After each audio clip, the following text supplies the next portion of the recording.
Today, we've got something, well, pretty practical. We're looking at a guide, like a step-by-step thing for launching a podcast, specifically about personal finance and building wealth. Yeah, and it's interesting because even if you listening aren't thinking, hey, I need a podcast, the ideas in here about sharing financial know-how, building a community, they're really useful. Totally. So our mission today is basically to pull out the best bits, the most practical nuggets for anyone really who wants to get better at understanding or talking about these important money topics. And the guide kicks off with something fundamental, getting your vision clear. Right. It talks about finding your niche. Personal finance is huge, right? So maybe you focus on, say, young pros just starting their careers, or maybe people building side businesses. Exactly. And who are you actually talking to?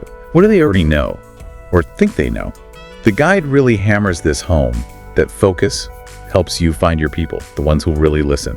Okay, why is that focus so important? I mean, can't you just talk about finance generally? Well, you could, but think about it. If your message is too broad, like finance for everyone, it doesn't really grab anyone specifically. A clear vision lets you tailor everything, your topics, your language. It makes people feel like, okay, this show gets me. That makes sense. And the sample topics they list are pretty interesting, even just as ideas for learning. Things like 7 habits of self-made millionaires, or that one about saving with just 100 rupees a day. What's that, like $1.20? Yeah, around that. Or passive income ideas that actually work. See, these aren't just random clickbait titles, hopefully. They seem to hit on real questions people have. What's the appeal there, do you think? I think they tap into, well, core desires, Yeah. Learning from successful people, making finance feel doable even if you start small. Yeah. And that dream of passive income, obviously. It's a mix, aspirational, but also really practical stuff. Okay, structure. The guide suggests intro, main content, actionable steps, closing. Seems pretty standard, but how does that simple structure actually help someone listening? It provides a roadmap, doesn't it? You know what to expect, where you're going, and importantly, those actionable steps. That's the key bit. It turns passive listening into something active. Okay, here's what I can actually do this week.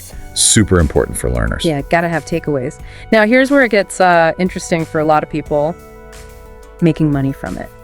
The guide talks about sponsorships, affiliate marketing, maybe selling your own courses or ebooks, even YouTube ads. Right, the monetization aspect. But even if you're not aiming to get rich podcasting, what do these methods tell us about the value in this space? Well, they show what the audience or businesses wanting to reach that audience actually value, right?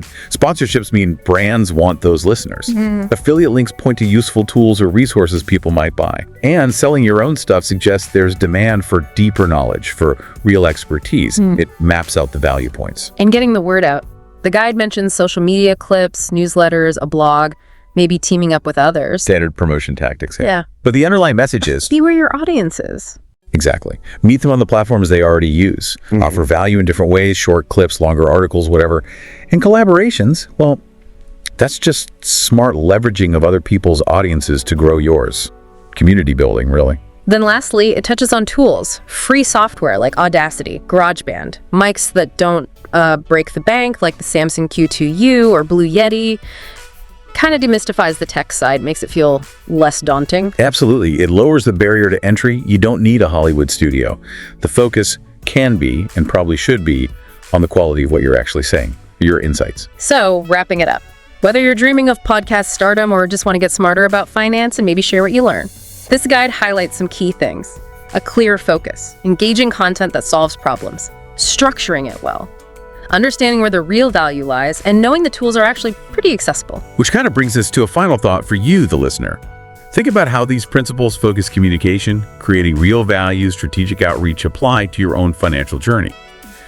How can thinking, a bit like a content creator, actually empower how you learn about money and maybe even how you talk about it with others?